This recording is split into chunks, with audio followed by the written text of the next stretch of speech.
hazardous walk. Every step that I take,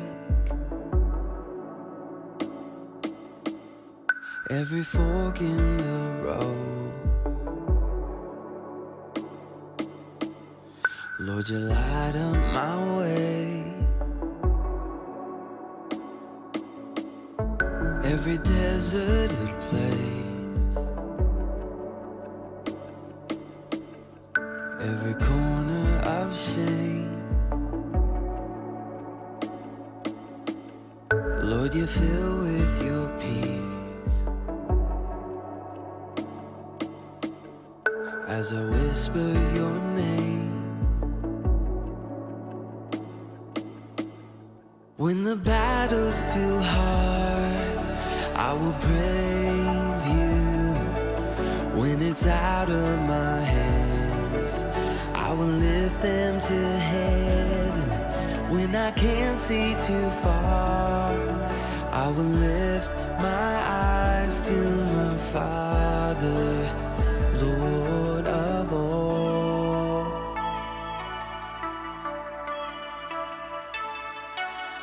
Every feeling I feel,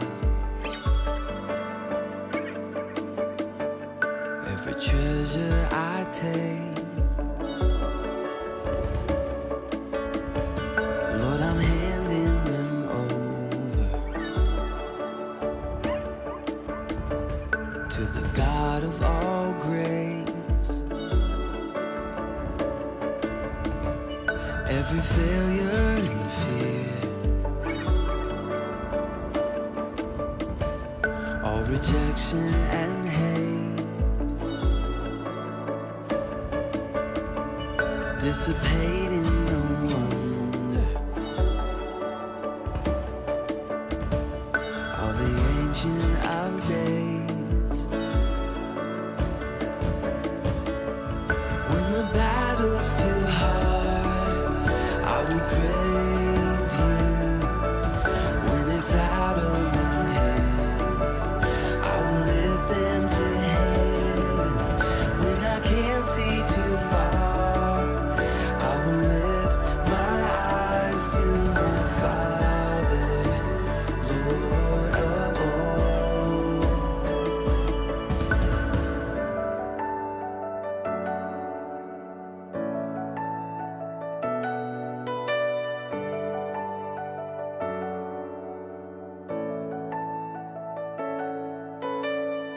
You did what I could never do, the cross so I could run to you. I come alive in Jesus' name. You broke the chains of the enemy, now I can dance in liberty. I come alive in Jesus' name. You did what I could never do, the cross so I could run to you. I come alive in Jesus' name. You broke the chains of the enemy, now I can dance in liberty. I come alive in Jesus' name. When the battle's too hard, I will praise you. When it's out of my hands, I will lift them to heaven. When I can't see too far, I will lift my eyes to my Father, Lord of all. When the battle's too hard, I will praise you. When it's out of my hands, I will lift them to heaven. When I can't see too far, I will lift my eyes to my Father, Lord of all.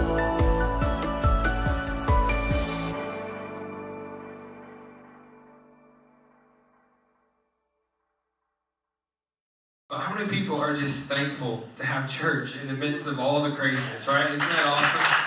good to be together again. And we're so glad that you guys have joined us this morning. Man, I have a word that I'm excited to share this morning. I've just been looking forward to this all week. And I've entitled this morning, Flee and Pursue.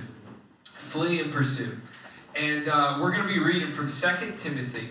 And if you don't know this, 2 Timothy is obviously the second part of Timothy, but it is a letter written by Paul, the Apostle Paul, to Timothy, who is a young man of God, who is an evangelist, and the call of God on his life was so strong, and God was doing so many things through Timothy. But as Paul is nearing the end of his life here on earth, and this journey that the Lord had him on, he is writing to Timothy, and he is just giving him as much wisdom as he can before he goes. He's encouraging him. He's speaking life.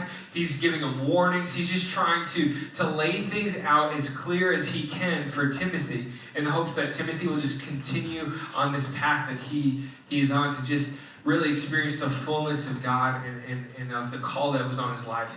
And so there's so much wisdom in these letters. And I want to key in on 2 Timothy chapter 2 this morning. If you got your Bibles, you can turn there. If you're using your phone, you can type it in. Or you can just read up on the screen. But read with me these first few verses, and we're going to dive right in. 2 Timothy 2:20 says, "Now in a great house there are not only vessels of gold and silver, but also of wood and clay, some for honorable use, some for dishonorable. Therefore, if anyone cleanses himself from what is dishonorable, he will be a vessel for honorable use, set apart as holy, useful to the master of the house, ready for every good work. So flee youthful passions," or some translations say sinful desires, "and pursue righteousness, faith, love, and peace, along with those who call on the Lord from a pure heart." Now, I want to make something clear this morning. Not only is Paul writing to not just someone who knew the Lord, but an evangelist in Timothy, but the context of what Paul is speaking about here is not God forgiving your sins so that you're saved. Paul is not speaking about atonement for the believer at this part, but Paul is actually speaking to the principle of the Christian, the Jesus follower, to be set apart and to make themselves useful so that the Lord can work through their life. And so he's talking about this process of a continual cleansing in the life of the believer. A continued effort in the life of the believer to not settle into life, but to be set apart. Now, when we say set apart, we're not talking about the Christian who's trying to put distance in between themselves and someone else so they can be judgmental, so they can feel better about themselves and look down on somebody. We're talking about this idea that you are continually presenting yourself before the Lord to say, "God, help me to live the life that you called me to live." Man, how many people are glad that you're not just saved by grace, but you are called by God? You're not just saved, you are put here with a plan and a purpose behind your life. And so he is trying to instruct Timothy, this is what you need to do to continually set yourself apart so that you are ready. Someone say ready for every good work. Ready for every good work. So that means it doesn't matter what you do for a career, doesn't matter what family you were born into, doesn't matter what friend group you find yourself in, there is good work that God has, and the goal is that we can continually set our lives apart so that God can use us, He can work through us, and He can do things in every season, and we're ready for it. That my life isn't holding the purposes of God up, but God used me, worked through me. And so he gives Timothy this simple instruction. How do you make sure that your life is set apart? Well, he just breaks it down so simply by saying, flee from sinful desires and pursue what's good. Pursue righteousness. Pursue faith and love and peace, and get along with other people who also have a pure heart. Now, I want to key in on this word pursue, because I think even for the person who doesn't have a relationship with God, if you were to ask them, what do you think religion is? Most people would just say, well, it's a list of things that you shouldn't do. It's a bunch of rules. It's a bunch of sins that you're not allowed to commit. But the life of the believer is so much bigger and grander than just abstaining from things. Right? You are called by God.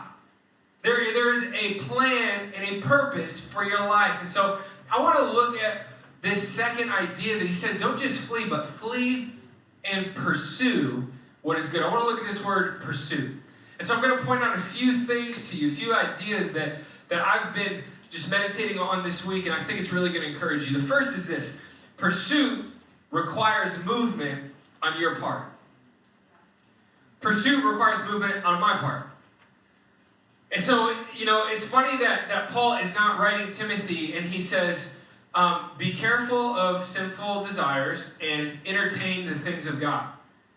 You can sense this urgency behind what Paul is saying to Timothy, how important this instruction is.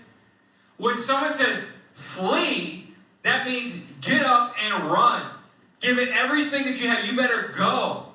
When somebody says pursue, that means you better chase after. You better go after with everything that you have. You better stay on their heels. You better stay on track.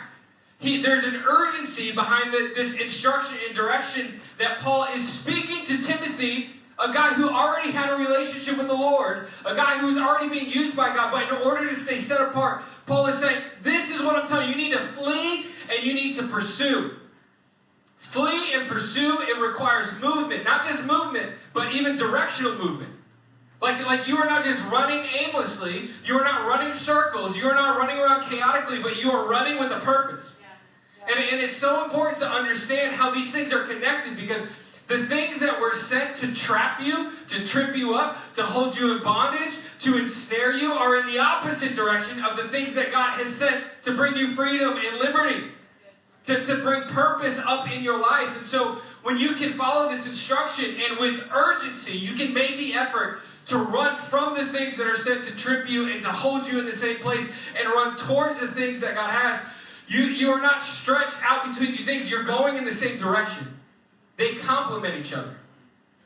Your fleeing is so attached to your pursuing. See, when you're fleeing sinful desires, that's how you're fighting sinful desires.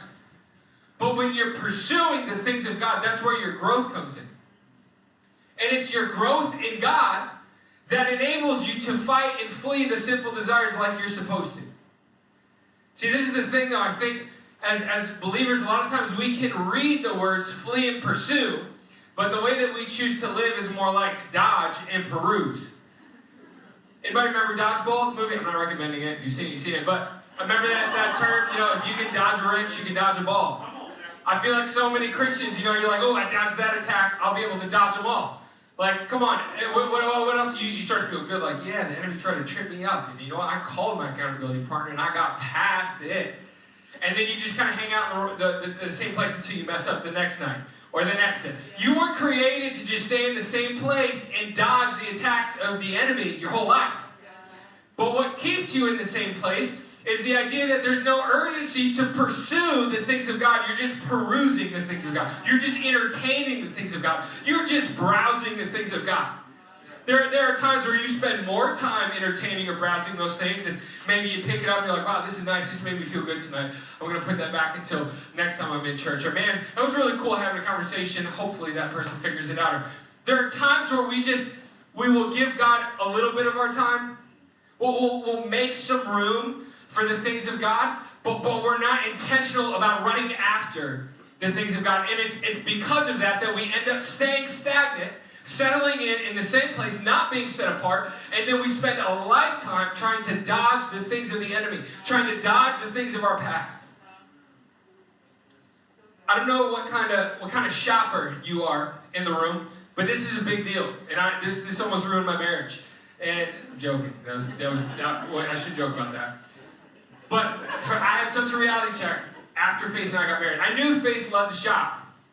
But then when we got married, I felt like I really saw how much she loved to shop. Now you got to understand, for me, I'm the type of guy where it's like if I need something, I know the store, maybe 2 stores, where I get that thing. I go in, if they have it and they have my size and I think the price is fair, which is more often than not, I'm going to buy it. I'm not going to put it down and be like, I wish it was 10% off, or I wish it was 20% off. I'm the type of guy who's like, the gas that I spent to get here, if I waste that, then the gas I'm going to spend the next time, I'm just going to buy it. Like, I need it, I'm going to get it, I got it, let's go. I need to look around the store, I know they got 20 different shades, this one's good, I'm good. right? So my wife, she enjoys the process of shopping. She used to enjoy it. Now we have kids, so we're bounty hunters. We go when we get what we need, and we're out. But she used to just love the process of shopping. So when we were dating and when we were engaged, it was something to do. And so I was always conscious of, like, I don't want to rush you. Like, hey, we're hanging out. I'll go into my stores. You take your time. Once we got married, I was like a hound dog. I'm like, no, I'm going to stick with you because I need you to know, like, we've been in here an hour already. We need to go. Like, we got reservations. We got a movie to catch. Like, we need to go. But Faith just loved the idea of, like, she would be okay with going and walking around a store for 2 hours and walking out with nothing. To me, I'm like, what do we do? I can't get those 2 hours back. Like, this is the most unproductive waste of time. I remember the height of my frustration, the depths of my soul hit one time. We were in the store, she wanted jeans. And we had already been in the store I had already gone to like 4 other stores while she was still in this store. And I came back hoping to God that she was ready to go. And she said, hey, I found the jeans that I needed. I like this wash. This is sweet. I'm like, oh, sweet. They have your size? She said, yeah, right here. She pointed to a huge stack of like 10 pairs of jeans. I said, awesome. She grabbed the whole stack. I said, whoa, how many jeans are we getting? She said, I got to try them on. Like, what do you mean try them on? They're your size. She said, yeah, even though they're my size, they all fit a little different. I got to figure out which one fits the best. I'm like, you're going to try all 10 pairs of jeans on in the room? She goes in and tries them on, and she comes back out. She's like, I don't know. I'm going to wait and see. Puts them all back. I'm like, oh my gosh. God, take me now. See, we were just wired so different. Now, like I said, we're on the same page. We got kids. We don't have time to just walk around places. But we were wired so different. And there was this point of contention because for me, I just wanted to get in and get out. I wanted to do what we need to do. She enjoyed the art of perusing. Can I tell you something? It's not an art to peruse the things of God. You're setting yourself up for failure. God didn't create you to settle in. He didn't create you to be stagnant. He created you to be set apart so that you can be ready to be used. And there's a connection between you fleeing the former things and you pursuing the things that are ahead. Even in this new season that we all are finding ourselves in right now, there's a lot of uncertainty. We don't know how everything's going to look and work out. Man, there is such an importance to not just settle in and try to hunker down and survive and dodge the attacks of the enemy, but to run after with urgency, with everything that you have, what God has for you. What is righteous. To pursue your faith, love, peace with those around you. It's so instrumental in you being able to walk this walk that you were created for. But I want to tell you this morning, maybe you come to this place and you're discouraged because lately you've been having a harder time fleeing from some of those things.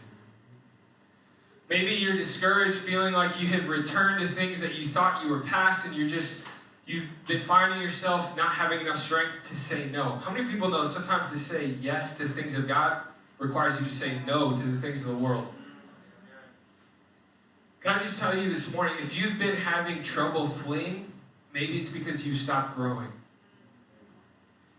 If we can put urgency on pursuing and running with purpose, the things that God has for us, that is going to help you, that is going to strengthen you to fight these attacks when they come. So pursuing requires movement. Second thing is that pursuit requires determination. Pursuit requires determination. Determination, that's a big word, isn't it? All the lazy people in the room are just, go to sleep right now. You just got exhausted hearing the word determined. You're like, that's not me. Nope. Listen, relax. We're going to break this down into 2 simple things with determination. When I think of determination, I really think of 2 categories. Number 1, not losing heart. Don't give up. Don't throw the towel in. Like, I'm determined, I'm in this till the end. Like, I'm determined, I'm going to keep pushing forward. I'm not going to give up. And the second thing is not losing focus. Like, I'm determined. I have a goal in mind. I'm not going to get distracted. I'm not going to waver. But I'm going to keep pressing on for what God has for me. Pursuit requires determination. You know, when we look at this idea of not losing heart, not wanting to quit, a verse that is really popular in church, but it literally illustrates this in the most incredible way, and it's the ultimate example that we have, is Hebrews 12. It says, therefore, since we're surrounded by such a great cloud of witnesses, let us throw off everything that hinders and the sin that so easily entangles, and let us run with perseverance the race marked out for us. Do you see here the fleeing and the running yet again? Fixing our eyes on Jesus, the pioneer, perfecter of faith, For the joy set before him, he endured the cross, scorning its shame, and sat down at the right hand of the throne of God. Consider him who endured such opposition from sinners, so that you will not grow weary and lose heart. Let me just encourage you with this idea this morning. If you're in here and like me, over these last 6 months, you've been tempted to just give up, throw in the towel. Like, I don't have what it takes anymore. Can I just encourage you with this? The Bible wouldn't talk about perseverance if it didn't recognize the fact that you were going to want to quit. The Bible doesn't talk about enduring and God giving you strength if God didn't know there were going to be times where you wanted to quit, where you wanted to just give up and move on. And we even see, we have this example in Jesus of Jesus saying, God, Jesus, if you could take this cup from me, that'd be awesome. But then coming back to saying, but it's not my will, it's yours. And God, I realize that I am put here on this earth to accomplish my purpose, and that is what I desire more than anything. And it was the joy that was set before Jesus that he was able to endure the cross and everything that went with that. And for you and I, it's Jesus. It's fixing our eyes and our focus on Jesus to say, Jesus, I need to follow your lead. And it doesn't matter how crazy this gets. It doesn't matter what the next month holds or 2 months holds, or it doesn't matter how bad things get. Jesus, my eyes are on you. I'm going to endure. I'm not going to give up. But I'm going to keep going. I'm not going to lose heart. Then we look at not losing focus. How do you stay determined with your focus, with keeping the right thing? Can I just tell you this? It's possible for things to be important without things becoming the priority. And I feel like that is a word for the church today. It's possible for things to be important without becoming the priority. I think sometimes where we can get messed up as Christians, as the church as a whole, is when we allow certain things that are important to cloud our purpose. Look, it's not just important, but I think it's our responsibility to be educated and to not be ignorant to things that are happening around us. I think the way that God has created us as human beings, that, it's important to try to know and understand as much as we can, and to have passion. That's a good thing. But the moment that any of these important things, or opinions, or the way that you vote, or whatever, the moment that any of those things become the priority over what God has for you, then you're in error. The moment that any of those things begin to cloud what your purpose here on earth is, there's a problem. And your purpose here on earth is simply to know God and to make God known. To glorify God through your actions. That you would be a reflection of Jesus to everyone around you. And can I just say, it's possible to have both. It's possible, and it's only possible through the Holy Spirit. It's only possible with wisdom from above.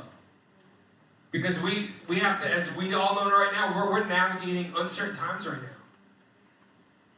But having the awareness to be like, God, I know I need to stay focused, and I want to be determined in my pursuit of what you have for me. So God, help me to balance being aware and informed and educated on things that are important, but help me protect my priority. And that is the purpose that you have for my life. God, help me to stay determined.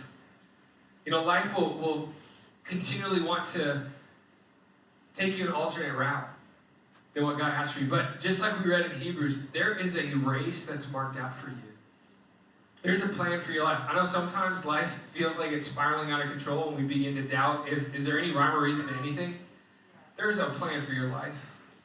There's a race that's marked out for you. And just like Jesus, I believe that when you can persevere, when you can endure, when you can pray for godly balance, to be informed and educated, but to protect the priority of God's purpose on your life, man, I believe that there's joy on the other side of all those things. There's joy on the other side of being determined. There's joy on the other side of the effort of fleeing and pursuing. And we have Jesus as this model to look to. This last thing, as I call the band up and I'll begin to wrap up today, is a little bit different than these first two. These first two things are requirements or efforts that we need to make in order to pursue the things of God for our life. But this last thing that I wanted, this last idea that I've been thinking a lot about for my life, is more a result of pursuit. And that's this, that pursuit projects your passion. Pursuit projects your passion. What you are running with urgency towards and for is communicated to those around you. Now, this could either help you or this could hurt you. This usually speaks volumes to those around you either way. But it's something that we should be aware of. It's something that we need to understand. And this is the beauty of it, is that you can be an encouragement and hope and peace and all of these things to people around you, and you might not even consciously be trying to do it, but your life is speaking volumes when you're fleeing from what God has saved you from, but you're also pursuing and running with perseverance the race that God marked out for you. This is such an incredible aspect in the life of the believer, in the person who is looking to Jesus as the pioneer perfecter of their faith. See, the Christian walk is so much bigger than just abstaining from bad things. There's so much more to your walk with the Lord than not sinning. Honestly, that is not a joyful way to live. When you find your place in life just settling in and existing and then just constantly dodging what the enemy's trying to throw at you, that's exhausting. That's hard to find joy. That's hard to find peace. But it's when you can find this balance of running with urgency, of running with passion, of running determined. Be like, yeah, you know what? There are going to be attacks. But I'm going to keep growing. And I'm going to keep running. And as a result, those things are going to help me and strengthen me when those attacks come to flee. And you know what? Above all, I'm just thankful that Jesus gave his life because he knows I'm not perfect. You know, it's funny. Sometimes we might have good intentions, but sometimes when we don't really embrace this idea of fleeing and pursuing, what we're communicating to people around us about our walk with God is just this idea that we're trying to be better and not sin. Have you ever noticed that not only is that not appealing to people, that usually turns people off? The moment that someone catches a whiff that they think that you think you have a greater ability to abstain from bad things, they're like, oh, good for you. Great. Yeah, you're better than me. Okay, I get it. It's not your ability to abstain from bad things that speaks volumes around you, but it's your pursuit of godly things that speaks volumes to people around you. You know, I've done so many funerals over the years. I've never met with a family before a funeral and they said, could you just communicate the fact that they had this crazy ability to not do bad things? They just have this deep-seated desire to not sin. Never once has that ever happened. But you know, I have done funerals for people who have made a lot of bad decisions, who have left a trail of hurt behind them. And not a legacy that you and I would want, but I've had those families say, I know that they weren't perfect, and I know that they did things wrong, but there was this part of them, there was this aspect of their heart where they really did love their sister or their brother or their parents, or, you know, they really did want to help people that were hurting. Or, you know, people are trying to look and pull the good out of someone's heart. What speaks the loudest is what you're pursuing, it's what you're living for. And when we can find this balance, like Paul is encouraging Timothy, man, run from those things, but run towards everything that God has for you. This begins to take the pressure off of you and I, because what we begin to see is that when we live in uncertain times and when we live with things that are happening all around us and things are so unchanging, your purpose remains the same. Come on, man, flee from what Jesus died to save you from, but pursue and run towards everything that God has for your life. Everything else will work out. Check out what Peter says. 1 Peter 2, he says, dear friends, I urge you as foreigners and exiles to abstain from sinful desires which wage war against your soul. Live such good lives among the pagans that though they accuse you of doing wrong, they may see your good deeds and glorify God on the day that he visits. Come on, could you stand with me today as we close out?